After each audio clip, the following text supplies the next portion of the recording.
Breaking news చూస్తున్నాం. దక్షిణ కాశ్మీర్లో 3880 మీటర్ల ఎత్తులో ఉన్న అమరనాథుడిని దర్శించుకునేందుకు గాను అమర్నాథ్ యాత్ర ప్రారంభమైంది. 57 రోజుల పాటు కొనసాగే ఈ యాత్ర ఆగస్టు 28న ముగియనుంది. యాత్ర కోసం ఏప్రిల్ 15 నుంచి రిజిస్ట్రేషన్లు జరిగాయి. బోర్డు నిబంధనల ప్రకారం 13 ఏళ్లలోపు వయసున్న పిల్లలు, 70 ఏళ్లకు పైబడిన వృద్ధులను ఈ యాత్రకు అనుమతించడం లేదు. ఆనవాయితీ ప్రకారం జూన్ 29న జ్యేష్ఠ పూర్ణిమ సందర్భంగా శివుని ఆశీస్సులు కోరుతూ ప్రథమ పూజ నిర్వహించారు. అనంతనాగ్ జిల్లాలో ఉన్న హిమాలయ గుహలో ఈ పుణ్యక్షేత్రం ఉంది.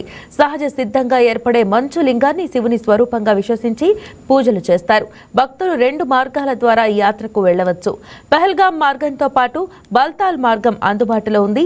పహల్గాం మార్గంలో 34 కిలోమీటర్లు ట్రెక్కింగ్ చేయాల్సి ఉంటుంది. దీనికి 3 నుండి 5 రోజులు పడుతుంది.